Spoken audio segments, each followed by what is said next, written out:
Bismillahirrahmanirrahim. Assalamu alaikum wa rahmatullahi wa barakatuhu. Today is the second day of the unit Shah Abdul Latif.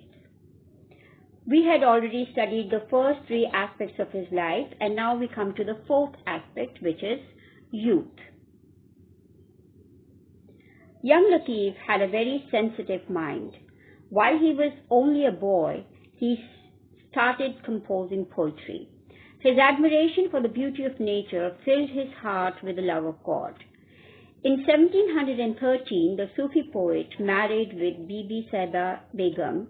His wife died at an early age before she could have any children. However, Shah never married again. His heart turned more and more towards religion and devotion, and he felt restless. He found it difficult to live a normal domestic life. So the key words here are sensitive. Sensitive means one who quickly responds to slight changes around them. And most poets are sensitive, and in the same way he was sensitive, and therefore he started composing poetry at a very young age. Composing means writing, so he started writing poetry. Admiration means respect and warm approval. So he had admiration for the beauty of nature, and it filled his heart with love of God. Restless, unable to rest or relax, so he could not spend a normal life because he always felt restless. He was always uneasy, and he could not live a normal domestic life. Domestic means relating to the running of home. So he could not live a normal life, and therefore he started living in a mall, which we had already studied. Let's move on. Here is a question for you. Why couldn't he live a normal domestic life? The fifth aspect is the spiritual growth. Two new words. Extent means the level, scale, degree. Pleasure means happiness. Let's read. Latif's love of God grew more and more to the extent that he found pleasure only in devotion. As a result, he spent most of his time in prayers and deep thinking. His spiritual power grew stronger with prayers and devotion, so much so that people began to be attracted towards him. So he spent most of his time in prayers and deep thinking. So he would always pray, offer salah, and do other actions that are related to prayer. For example, remembering Allah and thinking deeply about the creation of Allah subhanahu wa ta'ala, which would increase his love of God. So when he would spend most of his time in prayers and deep thinking, his spiritual power, of course, will grow, and he became more and more devoted to Allah subhanahu wa ta'ala. And his devotion and his love of God increased so much so that other people also got attracted towards him.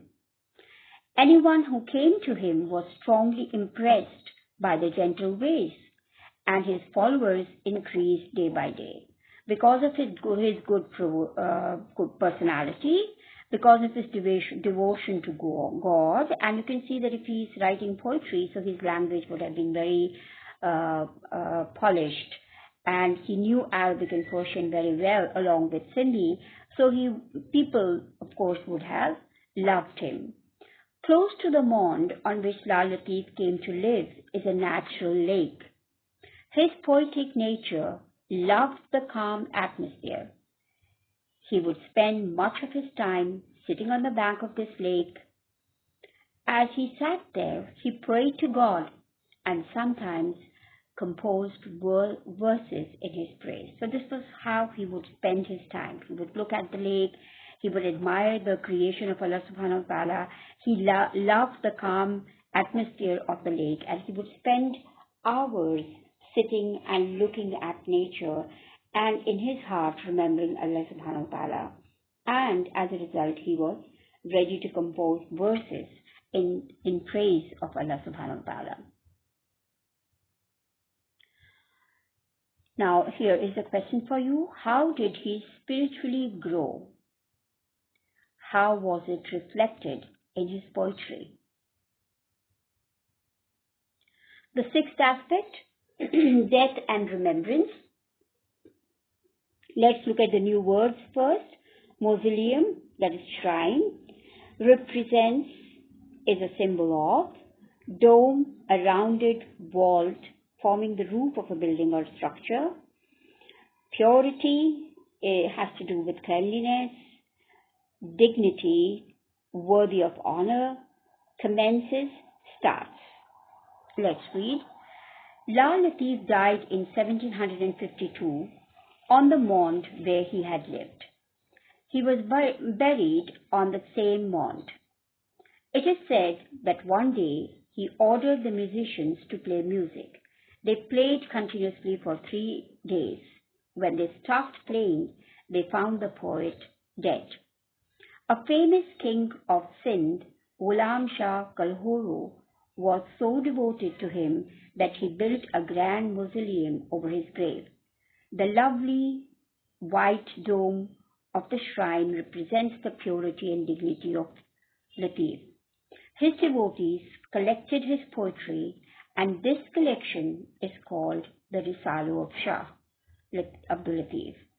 Every year, the devotees celebrate his Urs, which commences on 14 Safar and lasts for 3 days. So where did Shah Latif die? He died on the mound, that is Bhit, where he lived. And he was buried at the same mound.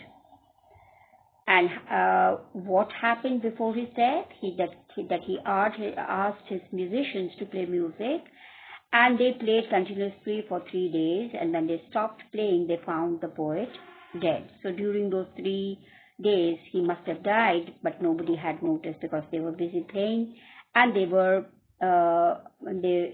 would not stop till the Sufi saint would tell them to stop. And who made his shrine? So it was a famous king of Sindh, Shah Kalhoro. He was devoted to him, so he built a grand mausoleum. And what is special about this mausoleum? That it has a white dome, and this white dome actually is a symbol of purity, cleanliness, and dignity of Latif. Here is a question for you. When and where did he die? Where is his shrine, and who built it? Another question. When is his Urs celebrated? How is it celebrated? The seventh aspect of Shah Latif's poetry. Let's first look at the new verse. Literally means exactly or word for word meaning. Delicate, very fine in texture or structure. Tender means soft. Elegant, graceful and stylish in appearance or manner. Navigation, to plan and follow a route. Voyage, sea travel. Abundance, a very large quantity of something. Prosperous, affluent. Universal, world over. Acceptable, that is accepted. Entire, whole. Reverence, respect. Let's read. Shah Latif was a sensitive, gentle and kind soul. He was a Sufi in the true sense of the word. The word Latif literally means fine, delicate, tender, elegant and light. So this is the literal meaning, that is the meaning of this word Latif. The meaning is truly reflected in both his poetry and his personality. So his poetry was delicate, tender, elegant and light, and his personality was also the same. Moreover, he was a poet of the people, so his poetry was simple and it attracted common people. So he wrote in the language of the common man. So his poetry was simple and the language was also such that the common man would understand. In his poems, he writes mainly about Sindh and his neighboring regions. So mostly the topic of his poetry is about Sindh and the neighboring regions. However, he also mentions distant cities such as Istanbul and Samarkand. So he always, or you can say mostly talks about Sindh, but he also mentions other places like these two mentioned, Istanbul and Samarkand, and also talks about Sindhi sailors, Samundi. That is the Sindhi alternative of Sindhi sailors, their navigation techniques, and their voyages as far as the Malabar coast, Sri Lanka, and the island of Java. Here is the translation of one such verse. Clouds return, and once again it rains. Lightning flashes from all sides, and with it some go to Istanbul, others turn to the west, some shine bright over China, and others take care of Samarkand. Some wander to Rome, to Kabul and Kandahar. Some lie on Delhi, Deccan, thundering over. My beloved Allah, may you always make Sindh a land of abundance. My beloved Allah, may you make prosperous the whole universe. So this was an example of Shah Latif's poetry translated in English. His collected poems have been compiled in Shah Abdul, which has been translated into English, Urdu, and other languages. His spiritual and mystic poetry carries a message of love, which makes it universal and acceptable. So the poetry is fine, delicate, tender, elegant, and light, and he writes in the common people's language. His poetry is simple, mostly talks about Sindh and the neighboring regions, but he also talks about other places, and we have this example here.